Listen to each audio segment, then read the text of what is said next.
This is the 21.5 Show. You're on 121.5, the emergency frequency. Whether you're a professional pilot or want to be one, you're in the right place. Let's get started. Join professional aviators Dylan and Max as they talk their experience in the airlines, business aviation, and more. Life is good. Industry experts, unique stories, and plenty of fun. This is the 21.5 Show. Here we go. We're back. Another episode of the 21.5 Professional Pilots Podcast. Holiday edition. I think I did gain 2 or 3 pounds. I just want all the listeners to know Max and his wife Mackenzie hosted our Thanksgiving feast for the family this year, and they really knocked it out of the park. The turkey was incredible. Thank you. Thank you for the public commendation. Yeah, it was delicious. I ate way too much. You hand diced the bread cubes for the stuffing, I was told. I did not. My wife, she made the cranberries from scratch, the whole deal. But anyway, people don't give a shit. Well, no, they don't. Well, they might be interested in this. So you have this cool bar that you've got. And one, you made an incredible signature cocktail, which was delicious. Thank you. But you've got this airplane wing idea. Are you at liberty to talk about this yet, or do we have to put this on ice? I don't care. Yeah. So I had this idea. I have a bar, and you have the countertop that goes around, and then the bar height top, right? Mm-hmm. So I had the home builder. This is a new house I just moved into. So I had him build the pony wall, but I had him not put a countertop on that, right? And so in the meantime, while this house being built, I've been looking for a wing. So I went to this place that we have here in Phoenix called Arizona Air Salvage. And I talked to the guy on the phone. He's like, yeah, we got a bunch of wings. They literally they take the wings of salvaged airplanes. They take salvaged airplanes, they pull everything out that's of value. And then they literally had these wings. He goes, yeah, we have a pile of wings. I'm like, what do you mean a pile of wings? And so he goes, I'll send you a picture. So he sends me a picture. It's literally a pile of wings. And they're like, yeah, when the stack gets too high, we just call a company and they come in and they take them all away for just aluminum scrap, right? Okay. He goes, yeah, come down and take a look. I'm like, oh, that sounds right up your alley. At least it'll be reasonably priced. Yeah. I'm like, I don't know how delicately these wings are handled, but if they're in a pile. But so I went down, I looked, and I found this really cool wing. It was from a Baron. I don't know what model or year or anything. He just says, oh, it's you could tell it's a Baron. It's a Baron. And it had the nacelle on it from the engine and stuff still. So it was cut off pretty close to the root. But the cool thing about it was the tip. Instead of just being at the end of the wing, rib and then a composite tip, like a fiberglass tip or whatever on most airplanes, it had a full aluminum tip that's smooth, and the nav lights are on the top and bottom of the wingtip. So there's no tip lights, right? So it's all just this smooth, cool aluminum. I'm like, oh, that's awesome. So I take that. I'm like, how much can I buy this wing for? He's like, are you going to cut it or we? And I'm like, does that make it cheaper if I do it? He goes, oh, yeah, a lot cheaper. I'm like, okay, I'll do it. He goes $150. I'm like, really? So I come back with my truck and a Sawzall, and I have pictures of all this I can dig up if you want to post them online or whatever. Yeah, we've got some pictures we'll post on the socials. Yeah. So I come back with a Sawzall, and I measured, I knew roughly how long I needed it, and I, added 1.5 feet onto it just in case. And I brought a Sawzall and I cut it off through the wing, through the fuel bladder, and just wires and just this rough cut, right? And that guy helped me put it in the back of my wing, or my wing, in my truck, and he went on my way. So now I have this wing, and I measured it real fine. I made the cut to shorten it to the right length for this bar, and then I had to find a metal stripping company. So I found this place in Phoenix, and I brought the wing down. So first I cut it with a circular saw. Yeah. With an aluminum cutting blade. I'm like, dude, I don't know how well this is going to work. But so I made a cut kind of outside my final cut just to make sure. And it cut really clean. So anyway, I made a cut with this circular saw and then had to use a Sawzall to cut through the ribs and a couple of things that were deep in there. Made this nice cut and then took it, had it stripped. So they dip the whole wing in a chemical bath. So it comes back as just raw aluminum, right? So picked it up. I'm like, all right, looks pretty good. And then it was really hard to find somebody to polish it, right? It's because I wanted to polish it to a mirror shine. But I found this dude from the chemical stripping guy. He's like, yeah, I got this guy. He's called the One-Arm Bandit. I'm like, the One-Arm Bandit? He goes, yeah, look, that's what his Instagram is. So he shows me, and sure enough, he's called the One-Arm Bandit.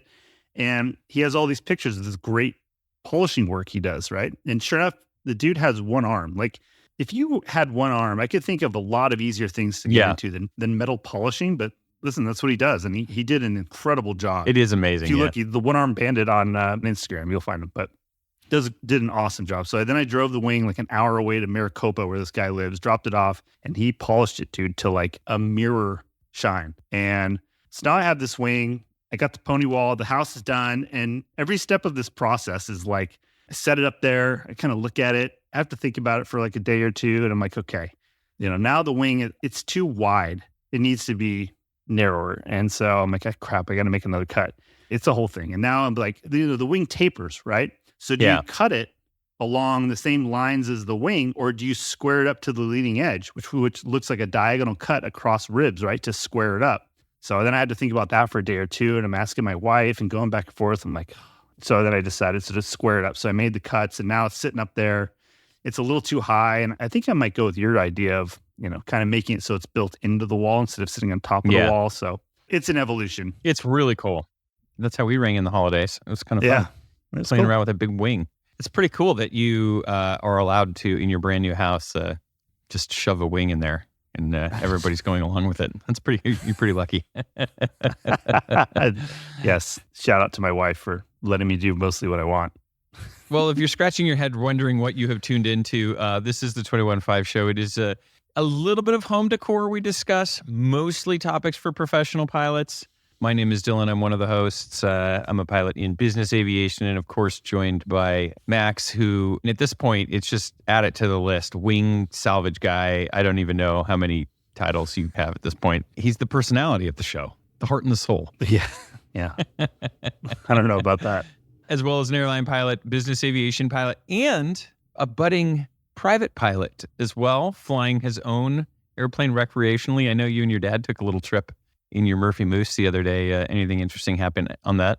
Moose was on the loose. It was cool. So I signed up for this Ron Fellows performance driving school. It's like in Corvette C8s, right? The mid-engine, the new Corvette. And it's in Pahrump, Nevada. So my dad came as my guest, which was really cool because it's probably a little too aggressive of a course for him to do all the driving. But it was cool because he got to go sit in the classes. The instructors took him for a couple rips around the track, and he got to watch me drive and all the things. I mean, that's just such a pleasure. Yeah, he actually loved it. It was perfect. So he'd been talking about why you go golfing in Mesquite. And if you guys don't know, Mesquite is in the vicinity of Las Vegas, but it's north of the Grand Canyon. So to get there by car is like, you have to drive around the Grand Canyon to then get there. So it's a perfect place to go in an airplane. We took off in the morning. We landed in Pahrump. We went to the golf course. We played 18 holes and then went back to the airport and then flew like right over like north of Nellis Air Force Base, north of the town. And this is like the week of Formula One, which there's a lot of TFRs and stuff going on already. So we flew, and it was like on the other side of these mountains. It was kind of a technical flight. I've been thinking about it for like a week. I'm like, I don't know how this is really going to work, but I guess we'll just check in with like Nellis Approach and see what they do with me, right? And it was cool, on the way to Pahrump, Mesquite, we flew right over the Grand Canyon, descended over. My dad thought that was cool. And then, we flew to Pahrump and went to driving school. It was awesome. And then we were really in a hurry to get back to the airport because it was going to be dark. I didn't want to fly the whole time in the dark, and the weather. And then there was like the weather was kind of coming in from that stuff in California was moving in, and you were kind of watching it, the clouds come in. I'm like, oh my God. And I'd been like driving around the track all day. So it wasn't like I was, fresh in the morning, but we get to the airport, it just starts to like drizzle. And I look at the radar. I'm like, it's okay. We take off and then it's kind of drizzling and stuff. And fortunately, I'm like at 9,000 feet and I'm like, God, I'm worried about getting icing, right? Yeah. And I get to 9,500 feet and it's like 45 degrees. And I'm like, all right, we're well out of icing conditions. It was fine. There was no ice building up. So it was VFR, it was just this like drizzly kind of misty stuff. So I kind of sneak around the center of it, between the mountains and the storm. And I'm like, this is not clear in a million, but it's okay. Like I was literally thinking in my head, I'm like, okay, so if this closes up behind me, I can land at Gene here. Like I got options, right? And got the Garmin avionics with ADS-B, so I could see the next rad. You have a lot of information nowadays, right? That you wouldn't have. So we're at 9,500. I'm cruising towards like Kingman, kind of heading back towards Phoenix. And then you can see the cloud decks start getting lower and lower. So I'm like, okay. And it's starting to get dark. In my head, I'm like, this is a little sketch, but look, listen, we're well clear of freezing conditions. Like IFR rated. This is IFR capable airplane. Like I'm a professional pilot with some experience here. And I'm like, I have other options of airports. If this gets to where I need to turn around, it's not like it's all closing in behind me. There's a lot of other areas that are clear. I'm like, so we're good to continue. It's just kind of this decision making in my head because it's just me. And I'm kind of telling my dad, I'm like, hey, just so you know, I kind of give him the highlights so he's not just freaking out. Yeah. Thinking, like, because he doesn't really know. He's not a pilot or anything. Anyway, it got dark. We descended a little bit. We were well clear terrain, blah, blah, blah. And then as we kept going towards home, it opened up and we landed and it was no big deal. But I was thinking in my head, I told my dad when I fly, I'm like, see, this is the kind of situation where a private pilot that has no instrument rating, maybe in an older airplane with a 6-pack or less capable avionics, like, and less experience, this is the kind of thing that can put somebody in a real pickle and have a real problem. Whereas utilizing experience and all of the capabilities of the airplane and the avionics and all this other stuff, that you can see a huge difference between, I think, where I was at and where somebody with less experience could be. And it was interesting. I don't know that I've ever had a flight with weather quite like that in my airplane. So it was just kind of an interesting mental exercise of the whole thing. That was just like, you know, you're taking a lot of factors because usually we're in such capable equipment. You would never even give that a second thought. If you're in a jet, you just be like, oh, okay. Oh, there's clouds over there. There's a drizzle. Yeah, okay. I literally thought about that while I'm flying. I'm like, God, I wish, sometimes you wish you were in a different airplane. You just be like, this wouldn't even occur to me. You know, it's pretty funny how real things can get when you're down low, I guess. It is. And I'm totally like talking to myself in my head. I'm like, we really wanted to get home that night. Like, I don't remember. I had something else the next day. I'm like, you know, I can't let that influence my decision. If this turns out to be not a good idea, I need to just call it quits and, you know, land in Kingman and go stay at the Ramada Inn or whatever we got to do. But it was cool. It's like this whole ongoing decision-making process the whole time with all these dynamic factors. I was like, and I landed. I remember I was like, Jesus, that was a lot of work after a long day, but we're here. Good for you. I'm glad you were able to apply some aeronautical decision-making. Yeah. And I told your dad, I said, well, you know, when it gets dark in a single-engine airplane at night, you know, if you're coming in for a landing or something like that, anything bad happens, I said, you turn the landing light on. If you don't like what you see, just turn the landing light back off. I'm glad you told him that after the flight. All right. Well, we survived the Thanksgiving week travel rush. It was busy out there. You didn't get involved in it. You know what? There was no airline meltdowns that I saw. No. Did you notice that? I feel like the last couple holiday seasons, maybe it was just weather related, but there wasn't like a computer crash. There wasn't like any big, like major headline. So, you know, but that's the thing. It's everybody says that, but from the airline standpoint, like, what is the difference if there's more people? Like the schedule, I don't know, is that much different. It's not like, all right, it's Thanksgiving weekend, we're adding 150 flights to the day, and blah. It's like they're running the same flights. Yeah, the planes are full. The planes are fuller, so there's less ways to absorb cancellations because you can't rebook anybody. Right. That's and so you're stuck. There's just no margin for error. But as long as everything doesn't fall apart, it's like you just move more people, or the loads are very high. I'm sure they add a few more flights, but yeah, it's just that every flight's full. So yeah, I flew on Sunday after Thanksgiving, and it was not as a passenger, and everything was jam packed, jump seat, and all. So yeah. Well, hats off to all of the airlines for making it through that weekend. Well, we've got a lot in the mailbag today, and a great interview coming up with Chad Bland from Gulfstream. He's going to be giving us the latest. You know, we've talked a few times about FOQA and how all of that data that these big fleet operators are getting is helping in training. You've shared your experience at Southwest where they're taking the FOQA data and then they're tailoring the training to eliminate or address errors that they're seeing. You know, we've mentioned multiple times, like, man, we need that in business aviation. And so Chad is going to come on and talk to us about what Gulfstream is doing and other OEMs to actually bring that FOQA data collection into business aviation. So that'll be a great conversation coming up. We've got the mailbag. We've got reviews. Let's jump right into it, Max. I have some bad news. We got our first 3-star review. Yeah. Really? Do you want me to read it to you? Or was it because of the Roger Reeves? No, surprisingly not. Yeah, go ahead. You read it. Okay. This one's from 25 Left, KDVT, which is Deer Valley, an airport in Phoenix. And it says, this podcast is okay. 2 dudes who just like talking about the industry. They cut to the chase quickly. No really reason why. Just the same old experience excuses that all the old heads use. LOL. What? And that's is that somebody we know? I have no idea. I don't know. I would love to, if you could expand on that. We'll still happily send you a sticker for writing us a review. Just shoot us an email, info@215podcast.com. I'm also going to need your hangar row and number, please, at Deer Valley. Yeah. So we can. 25 Left. That's the, yeah. Okay. So anyways, thank you for that one. We got one more review. It says Airlines and BizAv. Dylan and Max have a smart and hilarious podcast to help you learn everything you need to know about the world of professional aviation. I am an Air Force pilot who is about to start training with a legacy, and I can't thank you and all of your guests enough for the advice and insight as I've navigated this transition. I'm working my way through older episodes, and there's still one thing I haven't figured out. How does Max balance airline flying and business aviation? Does your schedule look like? What are the pros and cons of this lifestyle? Are there particular aspects of the companies that you fly for that make this possible? Thanks again for all that you do. I can't wait to keep listening on my future commute. Fly safe, Colin. The answer to your question is yes. There are particular aspects of both of the companies that I fly for to make this possible. One is that Southwest, with some seniority and the way our system works, as you'll hear James kind of allude to in our episode, right? I actually don't know if there's another airline that has more flexibility because I've only worked for this one. It's hard sometimes, like I said, because I don't know how it exactly works at a lot of the other airlines. But from what I hear and other people that do, we have a very, very flexible system, whereas we can trade with flying the company has. We can trade with flying that other pilots have. We can drop or give away flying. We can do a lot with the flying on our schedule. So that flexibility with Southwest, the ability to move trips around, and the fact on the corporate side where they give me a lot of notice on any trips. B, most of the trips are either day trips where we fly somewhere, hang out for a few hours and then fly back, or fly somewhere and leave the airplane there for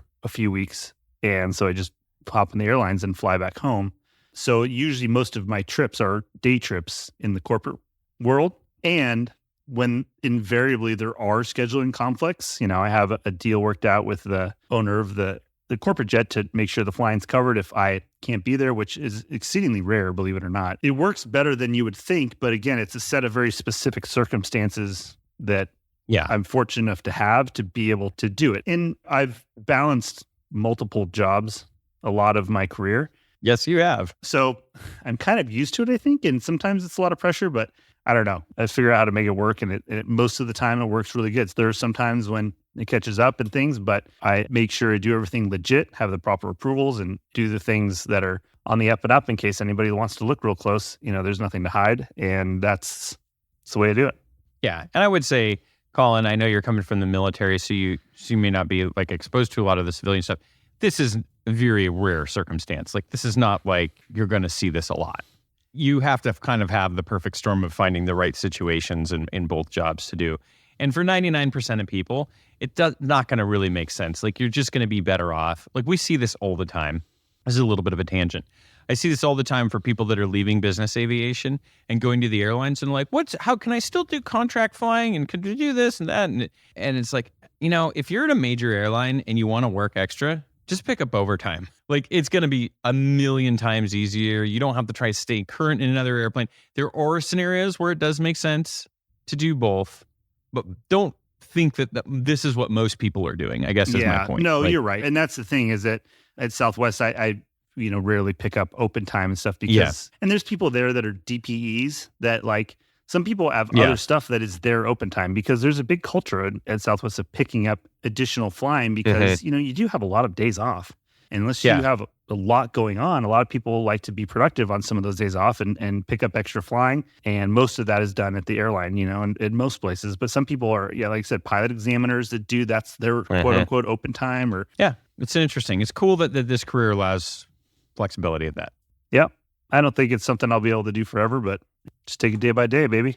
That's right. Good email, Colin. Shoot us an email, info@215podcast.com. We will send you some stickers for the review. Good luck in your training. And if you'd like to leave a review for the 215 show, you can do that on Apple Podcasts. Just go in there and you could leave a 3-star, 4-star, 1-star. We don't care. We'll read them all. We appreciate everyone that provides the feedback that's, I believe, helps us to grow the show. It pops when people are scrolling through the show. Right now, Max, do you know what our aggregate rating is? No idea. It's got to be, let me guess, 4.7. It's 4.9 right now. Oh. We're doing pretty good. Even after the Reeves backlash. It's right. Even after the Roger Reeves backlash, they did get a 1-star. So listen, it's happening.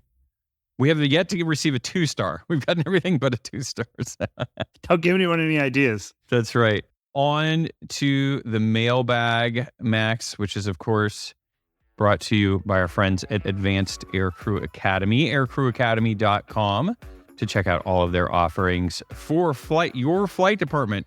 Of course, we've talked about winter operations in the past. That is coming to a head right now. If you need a little bit of a refresher, their blog we'll have a link to in the show notes. They always have great information on their website and their newsletters as well. Subscribe to that.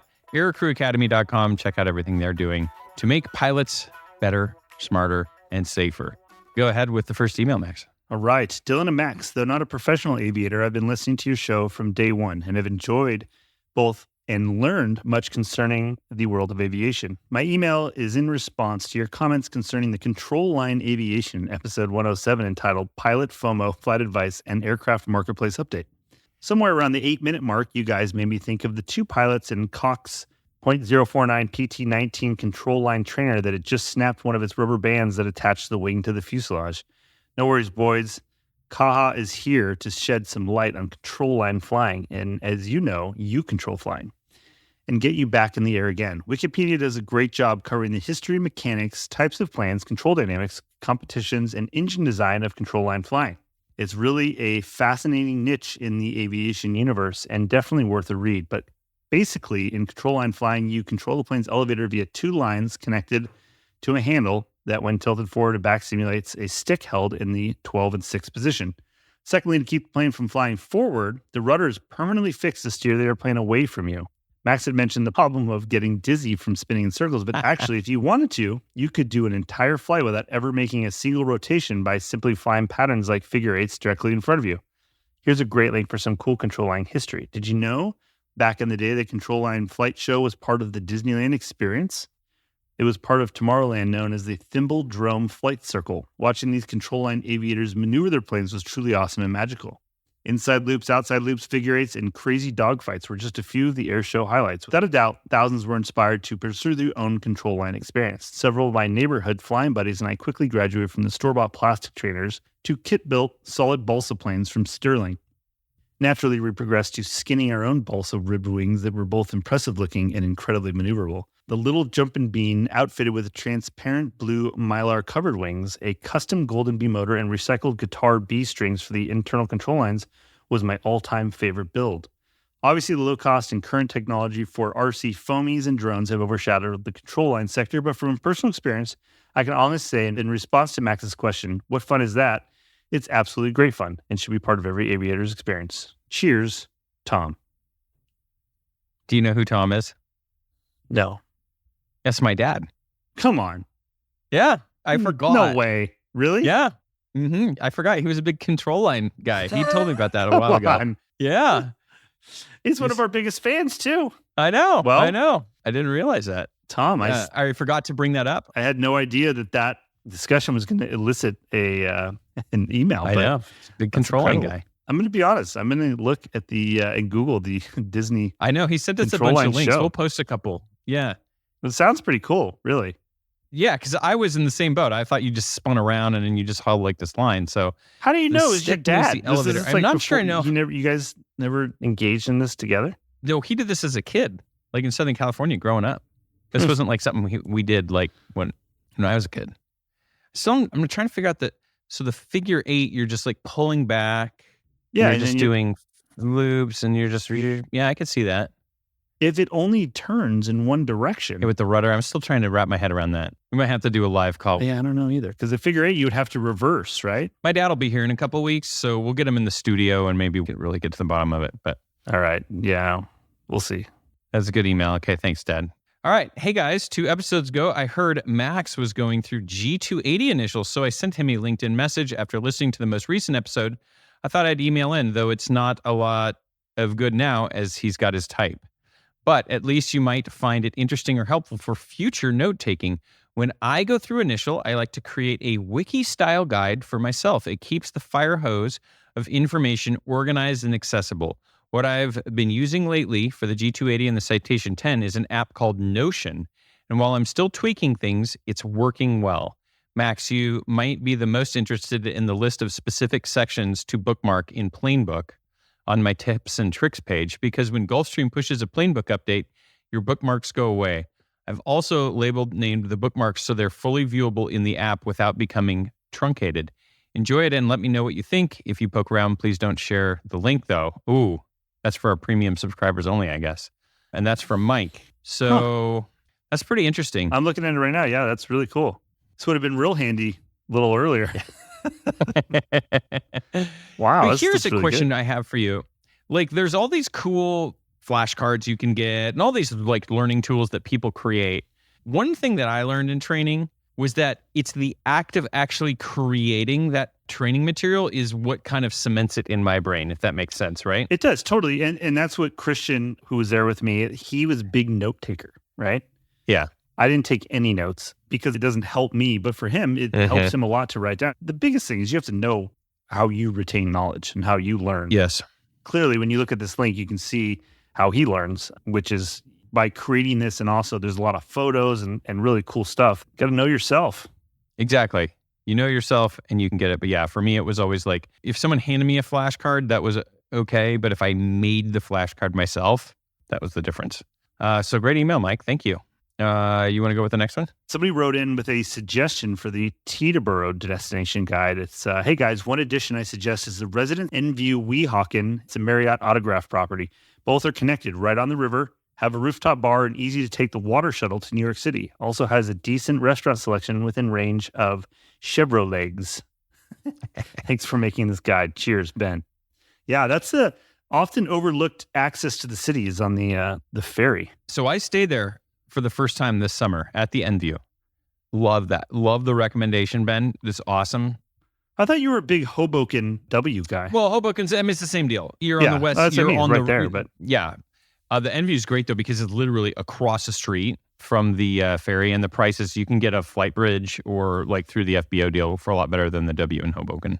So a good sushi spot downstairs. Like it's a good setup there. That's solid. The only caveat I'd add to that's probably more of a summer deal. I don't think you're going to want to be riding that boat in the wintertime a ton.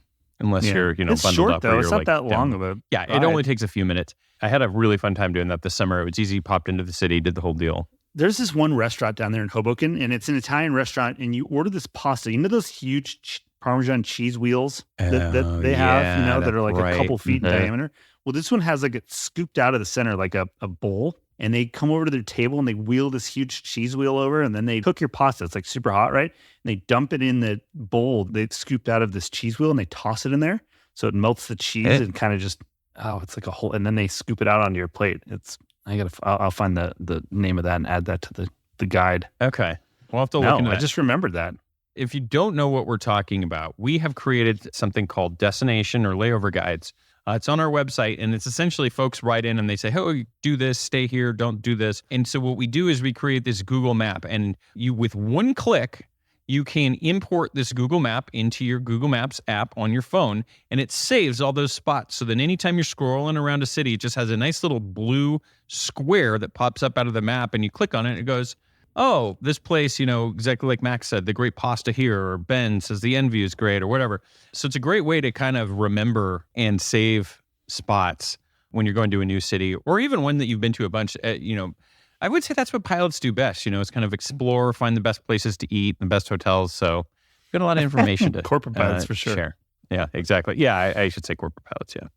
So thank you for that addition. We have added the Endview, Ben. Next email says, Dylan Max, hope you guys are doing well. I just finished listening to episode 109. It was great content and spot on. The recap on the fire handle incident and mental health was great. The reason I am reaching out is to let you know about a company called Crewise. I've recently been talking with them about their services. Crewise is a startup company that is bringing many of the programs the airlines have developed to Part 91 and Part 135 operations.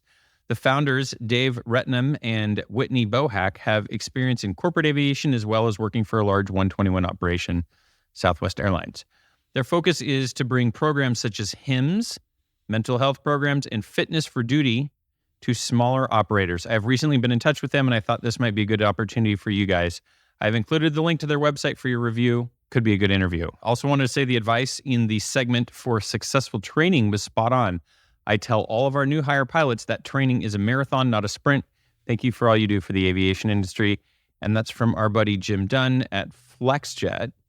We're going to have to check that out, Max. That is cool. That's like That's exactly what we've been talking about is like, yeah, that's perfect. Great programs at 121, but how do you bring them over to the other side? So cool. Okay. If anyone has any contacts at Crewise, send them our way and we'll reach out as well and see if we can't get some more info on that. That could be useful. Right. You want to go with the next one?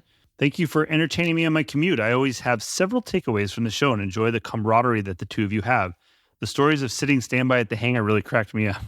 I like the balanced advice that you give to fellow pilots. It's such a new world out there for young aviators. They have so many opportunities.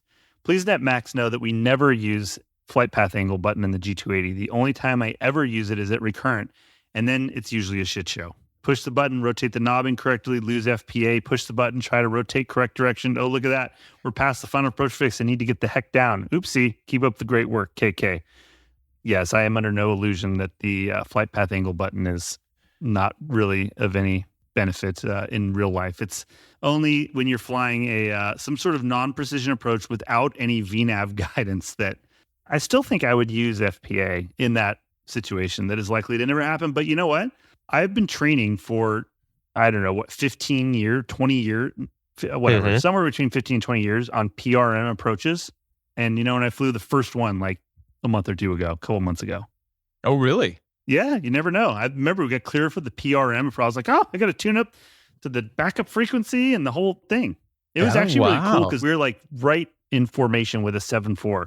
And so, with the PRM, obviously the runways were very close together. We were right there. It was pretty neat. And I thought, O'Hare. So my point is you train for stuff forever and you never think you're going to use it. And then, one day. You never know. The FPA. Thank you for the email, KK. And I do want to also congratulate KK. She is now the one of the co-chairs of the NBA Small Flight Department Committee. Oh. I just hung my hat up. My 2 years of service are done as the co-chair there. Thank you for your service. That's right. And we're handing the reins off to KK and John, and they're going to do great. All right. On we go. Next email. God, is this the last one? This is a lot of comms. I know. We got a lot in the mailbag today. Good morning, gents. Frequently, I ask myself why I spend time listening to these two idiots pontificate about things aviation, as it's evident they have no real expertise. But like coming upon a car wreck, I simply have to listen. Oh. Seriously, you should address important issues facing us professional pilots. Like what are the best shoes to wear when flying, the best practices for cheating on an expense report, and topics to discuss at dinner with your fellow pilots. Where are the best places to use your hotel points? All the other topics you discuss only muddy the waters of what is really important. I actually have comments on all of those topics. We could. They were going through my head.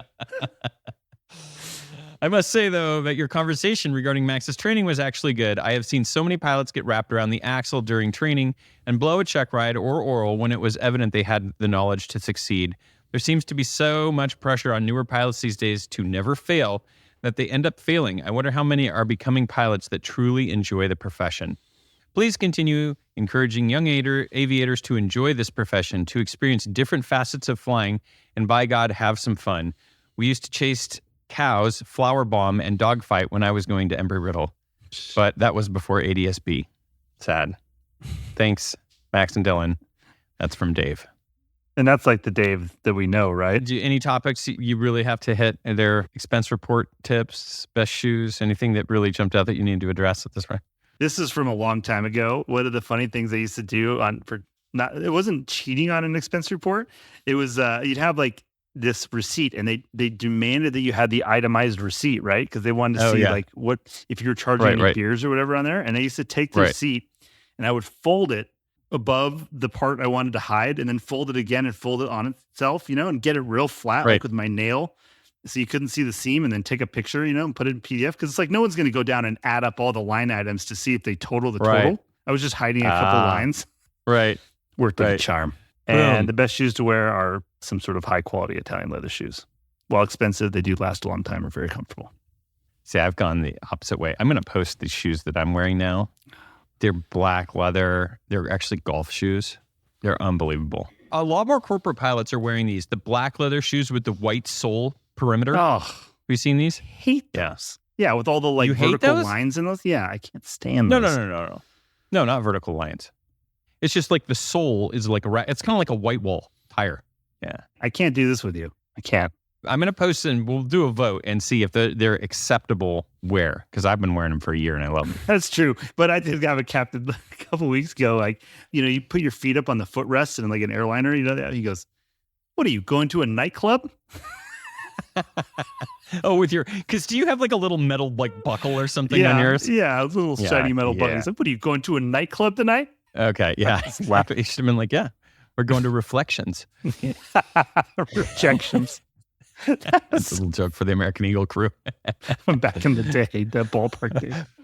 Oh, God. All right. Well, that is going to do it. We got to get out of this. For the mailbag. If you have something you'd like to include in the mailbag, it's info@215podcast.com. We'll be happy to discuss and share your expense report secrets with us all. Okay, Max, coming up next, our discussion with Chad Bland from Gulfstream about FOQA. I think you're really going to enjoy this. And you get a couple good extra questions out of Chad. He had some Coast Guard war stories. So we enjoyed our time with Chad, and I think you're going to enjoy it as well. Here we go. Max, we are so excited today. We've got Chad Bland joining us from Gulfstream. He's the Flight Operations Chief of Safety, Senior Production Test Pilot, and most importantly, I just learned he flew the G1. Started at the beginning. That's right. The ultimate authority on Gulfstream products. Welcome to the program, Chad. Thanks for having me, Dylan and Max. Happy to be here. Chad, we're so excited to chat with you today because you're working on FOQA. And FOQA is something that I think a lot of our listeners are familiar with, especially folks at the airlines. Maybe the name is a little bit different depending on where you work.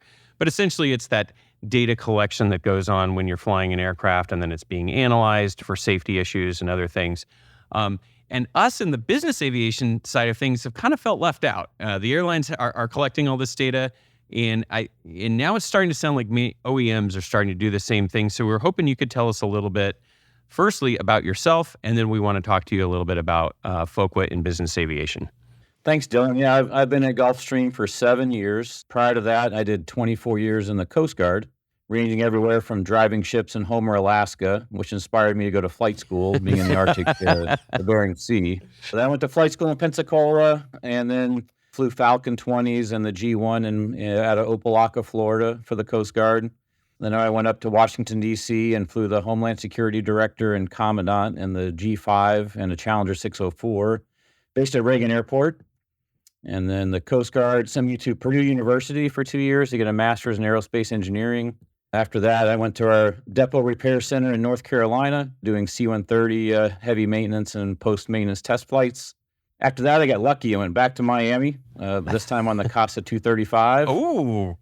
And after that, I realized it was time to move on to something else, and got lucky to get a job here at Gulfstream Aerospace in lovely Savannah, Georgia.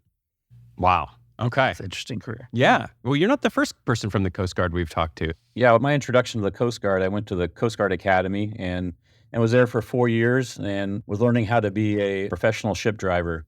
And I got lucky enough to get my first assignment to lovely Homer, Alaska, where I quickly learned that ship driving was a tough, challenging environment, especially out in the cold waters of the Gulf of Alaska. After experiencing that for a couple of years, I decided it was time for me to move on to flight school down in Pensacola. I can imagine a winter in Alaska would be really a little soul-searching, right? The winter in Alaska was a tough way to introduce myself and my wife to life in the Coast Guard. And when I was presented with the opportunity for missing one more winter and reporting to sunny Pensacola for flight training, we jumped on that opportunity. Well, you just have to imagine it's so tough when you have a spouse and you're in Coast Guard, aviation, things are changing all the time.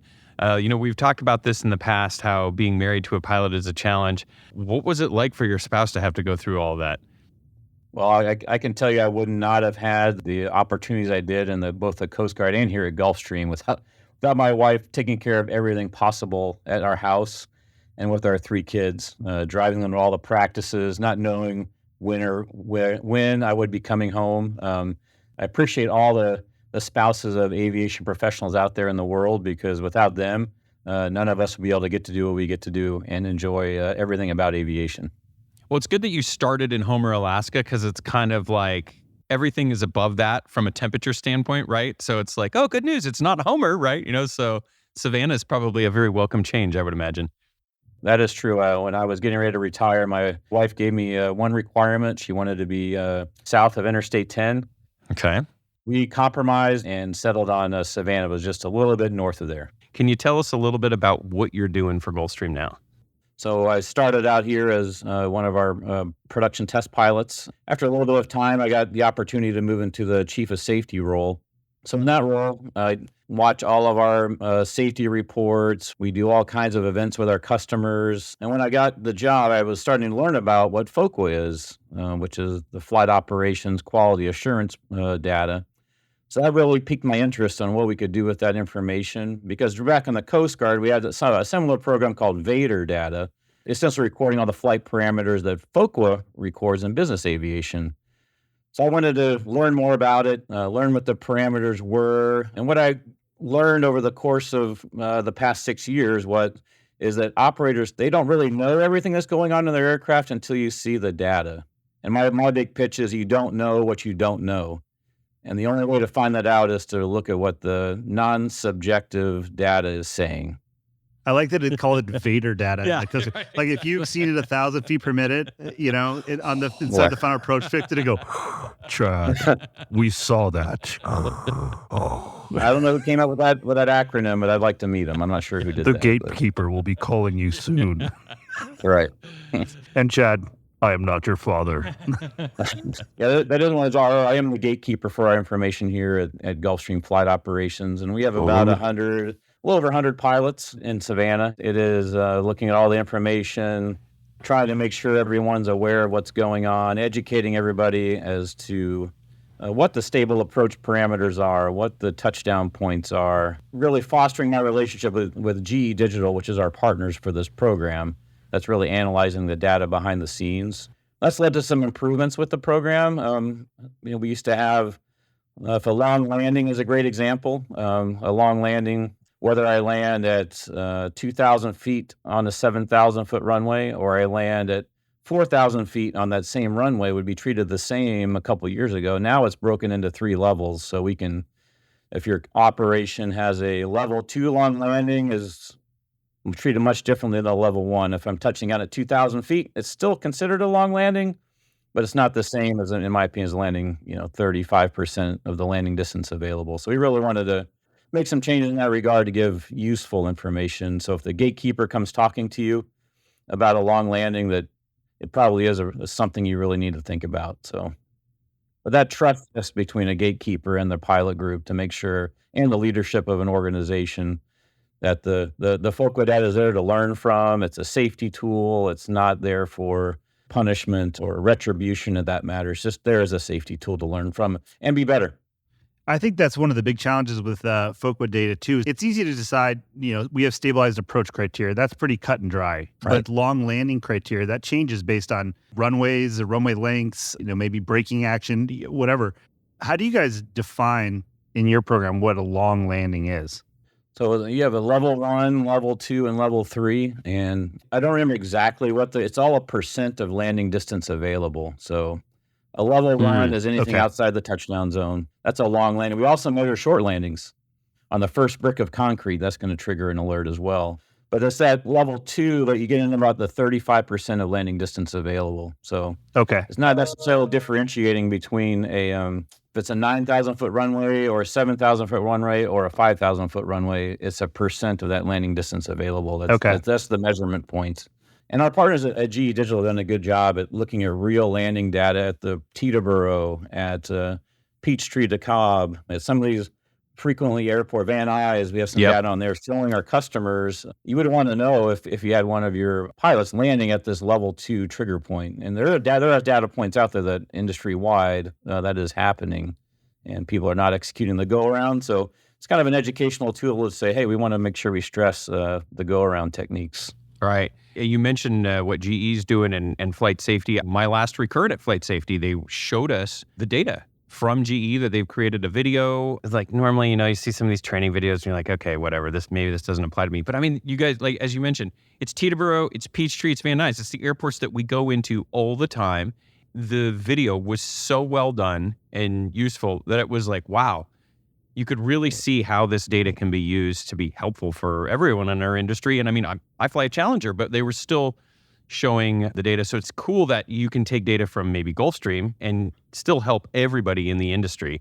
I want to ask you about the perception from pilots and FOQA. I remember when I first started flying at the airlines many years ago, it was like, oh, they're watching you now. Oh man, and there was this kind of, I would say pilots were maybe hesitant for that technology. Have you seen a change where people are kind of more accepting of this and realizing why this is a valuable tool? I have. I think it comes down to each organization with the director or the chief pilot or the gatekeeper for that matter, how they treat the data. It's treated confidentially and it's treated with a level of respect, and it's there just to learn from and get better.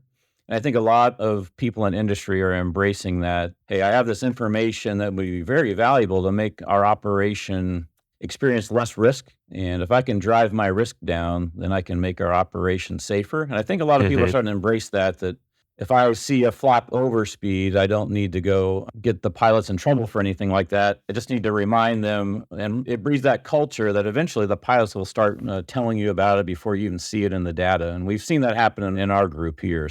And I think a lot of our customers are seeing the same thing. Yeah, I think that the top level of integration of FOQA data is when you actually come full circle and train out the deficiencies you're picking up from FOQA. And that's what the airlines and AQP and all that is tailored. Before something bad happens, they just see, it's a prevention measure. They're seeing the trend. It's preventive medicine before you actually get sick. They see what's coming, and then they adjust the training to train those deficiencies out of the program. I guess that's kind of where the airlines are at. Where would you say business aviation is in that evolution? Our training partners at Flight Safety, they're leading the way with using data in their training tools instead of every time we go to training, we know we're going to do the localizer runway 27 circle to 18 right in Memphis. Right. We know we can do something else. Well, the FOQA data shows us that we could maybe go to Teterboro and do the ILS circle to land at Teterboro and other things like that. We can show with the data where the issues and problems are. So I think that's helping out with the training partners. And I think just making people aware that the tools are there for them and they can use it and I always tell people it'd be like your favorite football team after their game on Sunday and no one's looking at how they could be any better. You got to look at that game tape and see what can we be doing to make ourselves better. And one great example I'll give you is visual approaches. We all like doing visual approaches. Saves us time. We can come in and land. We've shown people through data how unstable visual approaches are. And some companies have taken that information. You can see your unstable approach rates go up in the summer months with visual approaches. And you can write things in your FOM or your SOPs that, hey, visual approaches are okay. But why don't you load the approach if it's there and turn visual, but then get on the vertical and lateral guidance to land? So little changes like that to SOPs and things have increased the safety and reduced the risk of doing visual approaches. Right. So tell us how it actually works. Is there a one computer that's in all Gulfstream airplanes, or is this an option? Is it taking data from the FMS? Like, what are the nuts and bolts of how a FOQA system works? So on our legacy planes, when I say legacy planes, I say everything before a Gulfstream 650, it was optional to put a device called a quick access recorder, otherwise known as a QAR. And that box was hooked somewhere on the aircraft and recorded a limited amount of flight parameters, similar to what the FDR, flight data recorder, is recording, but at a much reduced frequency. We'll record the data. After the flight, a maintenance technician or whoever you would assign would go to the aircraft, our old camera cards used to have. They'd take the card out, go in, upload the data, and then transmit it to our partners at GE Digital. Sometimes data gets missed if a plane comes back and it has to do a tire change or download the QAR. The tire's probably going to get changed and the data is going to get forgotten about. So fast forward now to our current aircraft. The QAR is inside of this box called an Aircraft Health and Trend Monitoring Unit. AHTMU is the acronym. So that's standard installation, G650, 500, 600, and beyond. And that while recording all this data about the aircraft health, it also has the QAR functionality inside of it. Also with a Wi-Fi and wireless download capability. So when I land, shut the engine down, open the door, the information gets transmitted over the cellular or Wi-Fi network to our partners at GE Digital for analysis. And it's looking for, and it's about 156 events it's looking for. So everything ranging from a flight control check being incomplete to excessive braking to a long landing, high rotation rates, and then your basic things like VMO, MMO exceedances, flap speed exceedances, things like that. That's in those 156 parameters. Gotcha. Was it cost prohibitive a while ago to do something like this? And is technology moving forward to where you think most OEMs are going to be able to do this and it's just going to be, part of the package? Do you see that kind of the way the industry's going? The FOQA system with GE Digital is every OEM is using it. I can go in there and look at different OEM products, and if you're a Bombardier, Dassault, Embraer, they all have the capability to use the FOQA database. I'm not sure what boxes or technology they're using, but there is information for all the aircraft in there right now. The cost of using the system, I'm not 100% sure what that is, but I can say that we made it standard installation just because all of the aircraft are getting so advanced. You have to record all this information for not only the FOQA aspect, but you have to record it for the engines, the airframe, all of the systems on the aircraft, the flight controls, everything's getting recorded. And the FOQA program is one little sliver of all that data that we're now recording on these aircraft. Yeah, it makes sense. So what do you kind of see as the future of this? Like in 10 or 15 years, we're going to continue to be collecting this data. It sounds like probably most new airplanes being built are going to have this. Do you see better use of the data, or like, what do you think the future of this is? Well, I think the future is going to be pilots reviewing their own data after flights, eliminating that gatekeeper interaction where you can. So I'm glad you asked that question, because there's a new program coming out with our partners at GE Digital, and it's currently available now, and it's called Flight Pulse. And what that is, we designed a secure app on our iPads. I don't know about you guys, but I'm a slave to my iPad. All of my manuals are on my iPad. Right. My 4 flight planning's on my iPad. My performance is on my iPad. My Netflix account's on my iPad. But we want to make sure it's on everyone's iPad. And so right now, if we have that service, a pilot will take off, do a flight segment or 3 flight segments, land, go to their hotel. Anywhere from 12 to 18 hours later, they'll have some information there to look at for their flight. It shows them their route of flight and all of their performance from that flight. If they had any FOQA triggers, it'd give them a little triangle with an exclamation point in it they could look at. If it was a long landing, it would tell them exactly where their touchdown point was, exactly what their configuration was from a geo-referenced position. It'll tell them the takeoff rotation rate. And the best part of, 2 other great things about this program, I can go in and it gives me a dashboard where I see my performance versus the group. So I can pull up, if I'm a G600 pilot, I see where I land on the runway, and I can see if I'm long or short compared to all G600s in the FOQA database. So it's a pretty cool tool, giving people the capability for that. And I equate it to, same as the NFL game tape, I say a quarterback after their game Sunday is going to look at what they did right or wrong. And us as pilots should probably take that opportunity as well. Chad, have you ever heard of the Strava app? I am a big Strava user. It sounds kind of like Strava. Yeah, it is. Compare yourself to everyone else on this How segment. do you get king of the mountain for different? We'll have to think that one through. King of the landing consistency. King of the landing. Touchdown point consistency. I don't know if you know this, Chad. How does it know where you touch down on the runway? Is it using GPS position? It is. And okay. GPS position and wheel spin up. It knows exactly. And I'm talking to some of my friends, and you might think this is where it takes the subjectivity out of it, because I, as a pilot, think I always touch down in the landing zone. Yeah. Until I look at where I actually touched down. That, oh wait, I didn't know I floated 200 feet, but I did float 200 feet, and it's makes you get a little bit better with your operation. 100%. So I just transitioned to a new airplane this year.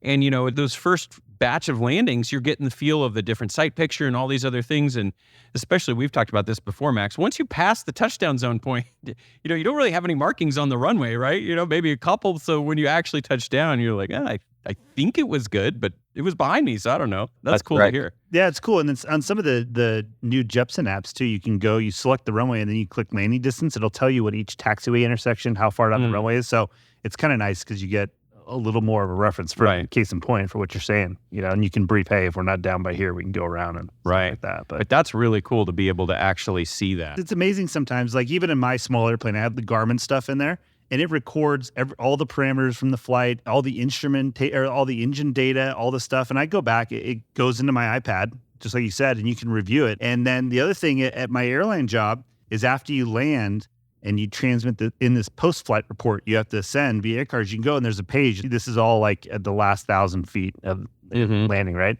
So like your maximum descent rate, how high you were on the glide slope, how low you were, it tells you your pitch attitude to touchdown, what the tail strike limit is, and how close. And so I always look at that, which is just obviously a very small snapshot of all of the data that's available. But it would be so nice to be able to go in your iPad and actually look everything you wanted to. And it shows your whole flight profile. Like a lot of my, it's actually interesting to look at some of my flights because I take off in Savannah, fly out into the warning area, and fly about 100 loops in the warning area, doing just round and around and around and around, testing. And when you look at your flight path, it's kind of funny to see just flying around and around. But then, are you one of those guys, Chad, that's spelling stuff and then looking back on FlightAware to see? I will never. So you write, I love you, honey, and then say, hey, honey. He's drawing the Coast Guard logo out there, I think. Yeah, so speaking of that, Chad, tell us a little bit about being a senior production test pilot. What does that do? Yeah, that's a really good job. We take aircraft that are coming off of the production line, so they're still a green aircraft, and and we're giving them through a certain test card that is approved by the FAA. We have to check a bunch of things, in-flight engine shutdowns and relights, going to different measurement points to make sure everything's working right, deploying the RAT, the ram air turbine generator, making sure it runs, doing high auto brake landings, things like that. But the card's pretty specific about test this, test that, follow certain scripts, and then that's one of our jobs as a senior production test pilot, doing that. And then once we finish that and the plane gets a certificate of airworthiness, and then it goes into our completions team, they put all of the stuff in the back, all of the wiring, cabinets, couches, seats, and then we go back out for another full series of test flights, making sure everything's still working right. And then we deliver it to our customers. I get to do entry into service missions, so when people buy a new aircraft, we send one of us out with them for 5 days to help them along. They've been through their flight safety or CAE training. We're just helping them get their feet wet with their new Gulfstream product. And then the other thing I like to do is I go out and do old planes. If they go to the service center and they need a test flight when they come out, we'll go out and do test flights on a G5 Classic or a G450 or something like that. It must be exciting to have the variety that you have of different airplanes that you're jumping into. Do you like that challenge? Is it tough to kind of keep everything straight? I do like it. Straight? I do like it. And that's one of the reasons when I retired, I came to work where I am. Because I like the variety in the Coast Guard. I got to move around from some different aircraft. Most places I was flying 2 airplanes at the same time, different types. So that appealed to me in that regard, and that's one of the reasons I pursued coming to work in Savannah. I got to know Gulfstream in my military career, obviously doing the G1 and the G5. So I got to see what a great company it was, and I knew I wanted to be a part of it, and then it all worked out for me. Are you guys the ones that also test fly brand new? So when the first 650 test article came out, is it your group that flies brand new airplanes, or is that a different?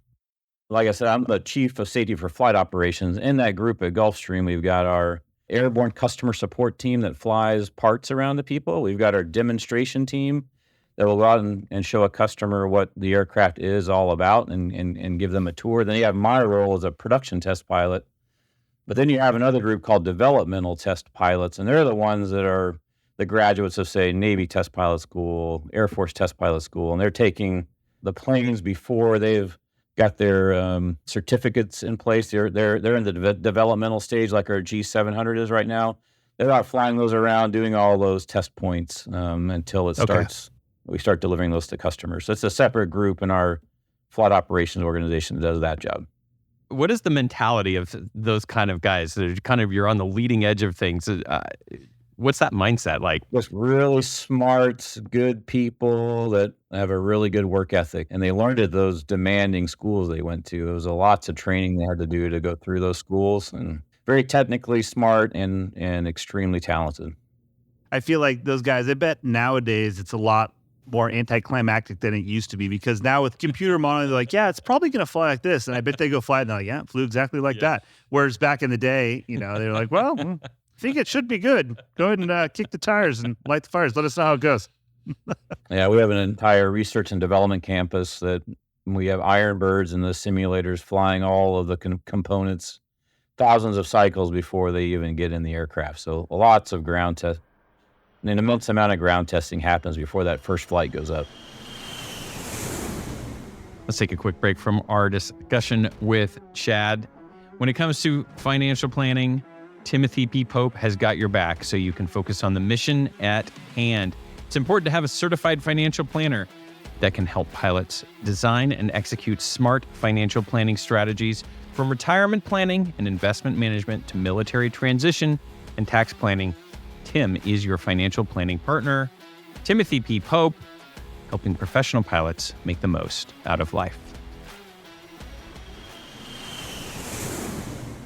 Well, Chad, to kind of tie up the FOQA conversation, you made it clear it's not just Gulfstream in the industry doing this, right? All of the manufacturers are heading this way. And this safety, I've always heard, that's one thing we don't compete on, right? We're all sharing this information for everybody's benefit. So if you're listening to this and you're not a Gulfstream pilot, you're still going to be able to benefit, right? That's correct. Yeah, our partners at GE Digital, they're partners with all of the OEMs. Yeah, like you said, we want everyone to be safe because we want the entire airspace system to be safe. And the way we get there is by everyone using all the technological tools that are out there for them. And yeah, if you're with one of the other OEMs, you can have FOQA program and you can sign up for Flight Pulse and make your operation in the entire national airspace system safer. Okay. And then soon you'll be competing on Flight Pulse Strava. Any other safety topics out there that maybe our listeners aren't aware of that you want to share with us? Yeah, if you are using a FOQA program, I would encourage you to share your data with, there's a program called, it's run by the FAA, it's called ASIAS, which is Aviation Safety and Information Assurance Sharing Program. It takes FOQA data not only from business aviation, but FOQA data from the airlines, and it looks for hotspots around the country. So it's looking to see where TCAS RA events are prevalent. Maybe there's a way they can change an approach. And John Wayne's a great example. That's a really big TCAS RA hotspot going into John Wayne Airport out in California. And you can look at that and be aware of it if you're part of this program. Into Burbank is another one out in California that's a hotspot for TCAS RAs. So the only way that system knows about it, which directly impacts some of the changes that might be made in the airspace system, is from that data that they get. Because the FOQA data records when there's a TCAS RA event, and it knows where you are. It's going to send that information if your company agrees to share your data. And it's 100% confidential. I know data rights and data protection is a big issue right now with a lot of companies, but there's a lot of agreements and firewalls in place with the FAA team that is very well protected. And all the airlines are most of the airlines are registered with it. So us as a business aviation community could help out as well by doing the same thing. Okay. We'll put a link in the show notes for that. That's the first I've heard of that. So yeah, me too. Thank you for sharing that. And then other safety topics as far as FOQA and the Flight Pulse, just if your listeners could just look those up online, you can find information about it. And that information is there just to make us all safer. All right, Chad. So you've flown, let's see, what was it? The G1, the 450, 550, 350, G5, and the G600 now too, right? Yeah, 650, 500, 600. Yeah. Okay. Now, which one is your favorite? Ooh, that's a tough question. My answer would be whatever one I'm in today. And yeah, I was gonna say you can't say the one which gives you a paycheck because they all do. So right, but it was interesting flying the G1 around because not a lot of people know what water and methanol injected takeoffs are, and that was on the G1. So that was always interesting as you're flying around asking people if they had water methanol to put in your tanks. And no one really knew what you're talking about. And then we always called it you can't see me because we're not on a video, but the G1 salute anywhere you pulled in, fingers in the ears.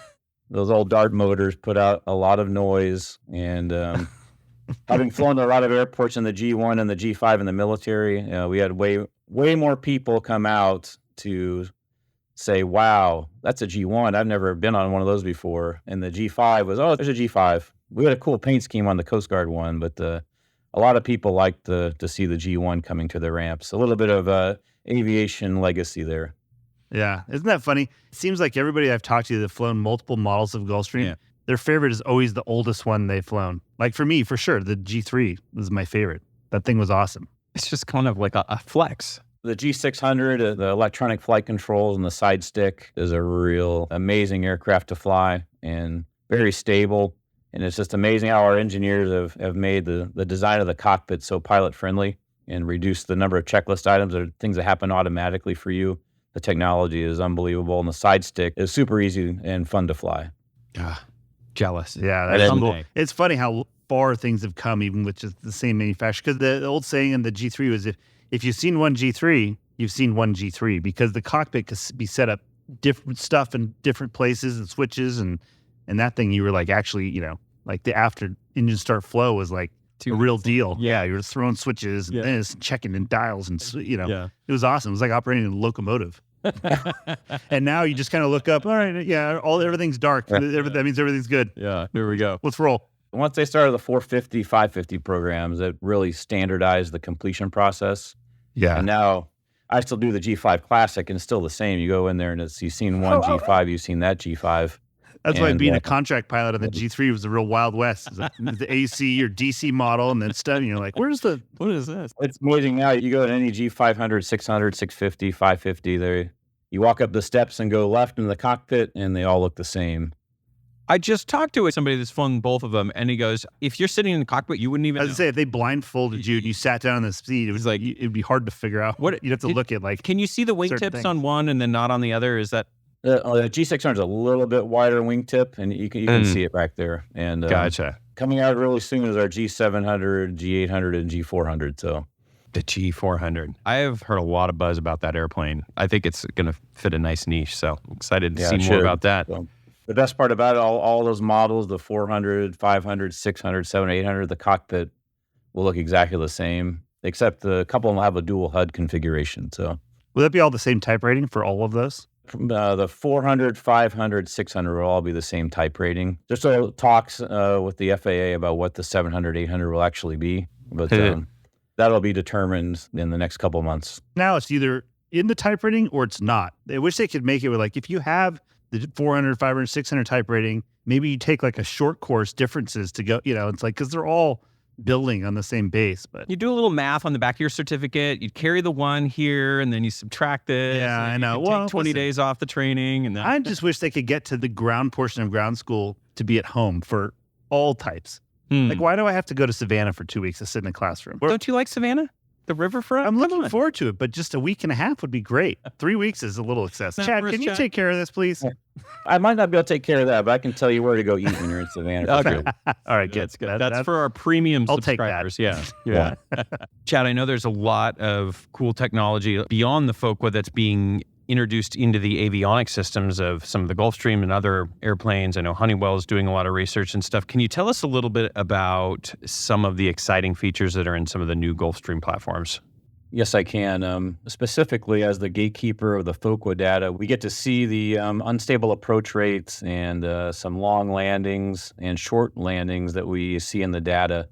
So some of the exciting new technologies coming out that will help us drive those rates down are things like Predictive Landing Performance System, PLPS for short. And what that does, it provides oral and visual alerts to the pilots displayed in their heads-up display, on their PFD, and over the audio system, telling pilots to either A, change the auto brake setting if the system think they might have a runway overrun. And if they're unstable at certain points, it'll actually direct the pilots to go around. And that technology will hopefully take some of the subjectivity out of it in the cockpit by the system saying it recognizes you're going to be unstable and may have a runway excursion or something like that and instruct you to go around. So if you're coming into a 5,000-foot strip versus a 12,000-foot strip, does it know that one's a longer runway, and does it have like different tolerances, or is it just basing it off of the touchdown zone, or do you know how that works? It's based on the touchdown zone, the field elevation, the field length. It knows all those parameters, and it knows the settings and the performance data I've programmed into the computer. So it knows what I'm planning to do, and if I'm planning to do something that is within the limitations, but I'm not on my airspeed I don't have my flap set properly. I might not have the right auto brake setting. It's going to alert me to that, give me several opportunities to correct it and get back on profile. And then at the decision point, 200 feet, it's going to make the decision for me and tell me to go around. And that is really cool. That's exciting stuff. And like you said, it takes out that sort of that ambiguity and honestly, sort of the interpersonal dynamics of maybe you're the other pilot and you're, I'm flying with the chief pilot, my boss, and like anything like that, it kind of removes that. The airplane says it. It's like, look, we got to go around. It's like, okay, listen, I've got an idea for you, Chad. Put this in the suggestion box. I had to do a go around the other day because of they were getting an air ambulance out on the runway, and so we had to make room for them. What I want is a button in the cockpit to push that will pop up on the air show for the people in the back that just says, everything's fine, there's somebody on the runway, or like, you know what I mean? Because it's always sort of like I could feel that like sort of tenseness in the back, and we're busy going around, right? And especially if you're resequencing into a traffic pattern or something, so you may not have time exactly to be like, hey, everything's fine, But if you could just do something where just be like, it's all good, it's going to be fine. I will add that to the suggestion box. Yeah, perfect. Right at the top. Yeah. All right, Chad. Maybe something interesting along your career has occurred. I don't know. It sounds like it's been a pretty vanilla. Sounds pretty bland. You haven't done much in an Probably airplane. hasn't. But can we get out with a story from you? I've done some stuff and it's been a lot of fun. I think some of the most fun I've ever had was coming out of flight school and going to Miami, Opelika. That's where we started our family. So that's where my two oldest sons were born. So that was a huge part of my life. And they're both now in the Coast Guard. So that was a huge, cool. huge thing for me. But special time in my life, but also flying a Falcon 20 as a 24-year-old all over the Caribbean, doing air-to-air intercepts on drug planes. And I think some of those missions, just looking back on it, how we're flying at night, intercepting a propeller plane, flying just like, listen to Roger Reeves, that episode was, right. Had me think back to that, what I was doing, trying to stop him. No.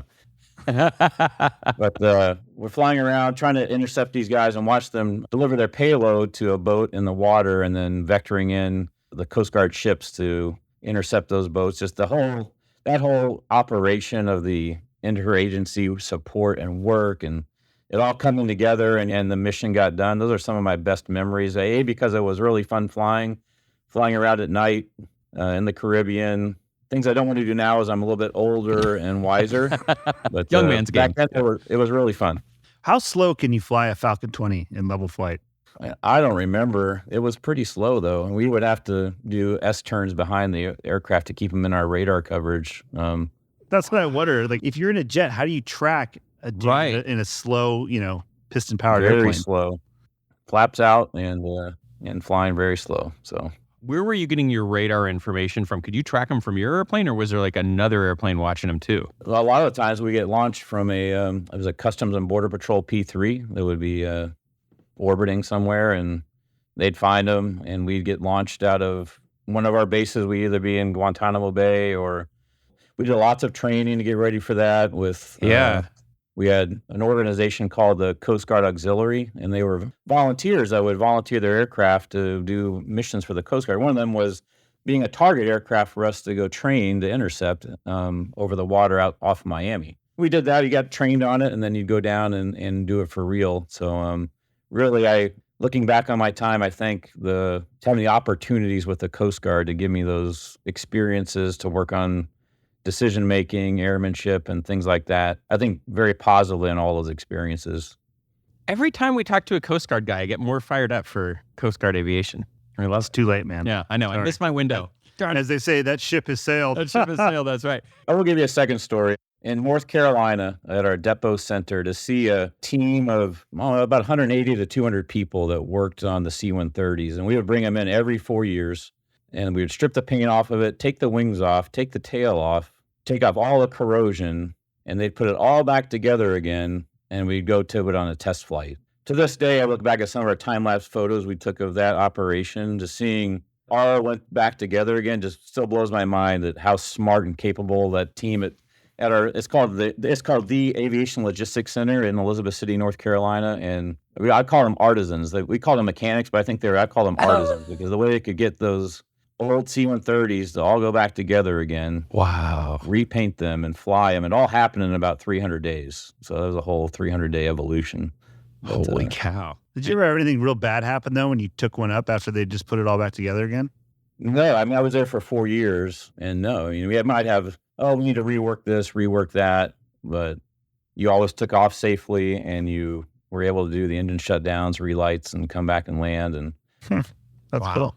Well, those are great stories, Chad. We really appreciate you. Well, first, thank you for your service. Sounded like you had a good time. And we appreciate your service to the country.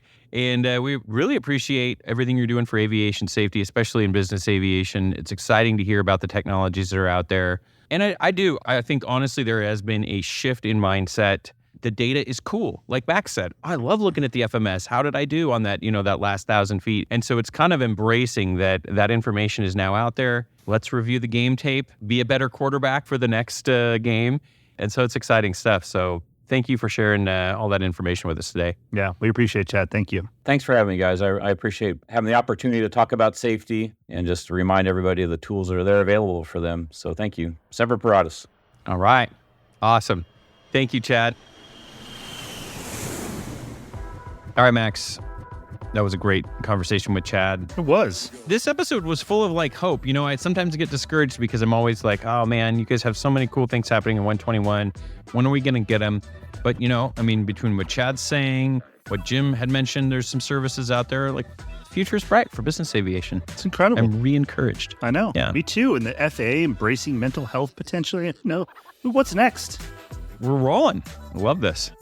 Well, thanks to everyone that contributed to the show. You know what? I think we kind of ran a little long today, so should we just table the flight advice for next time? Yeah, we'll bestow our advice in 2 more weeks. Okay. Here's a little quick flight advice for everybody. Visit harveywatt.com to make sure that you are protected. They are the largest provider of loss of medical insurance for professional pilots around the globe.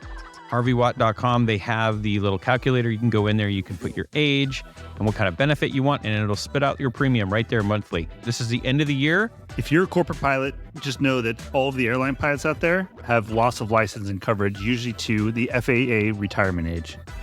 Yeah. So even if it changes. So use that as a negotiating tactic while times are still good and the market is still tight to get that into your deal. Absolutely. harveywatt.com. That's the advice. Get it in your deal. There's your flight advice for everybody. All right. Well, Dylan, you've done it again. Wasted another hour with you. Good in front work. of a microphone and a computer. Until next time, of course, we remind all of the listeners out there, you got to innovate. get that shock on that broom handle if you want to get a job around here. Don't let it throw your back out. All right. Flexibility is key to air power. Blah, blah, blah. We'll see you next time. All right. See you, everybody.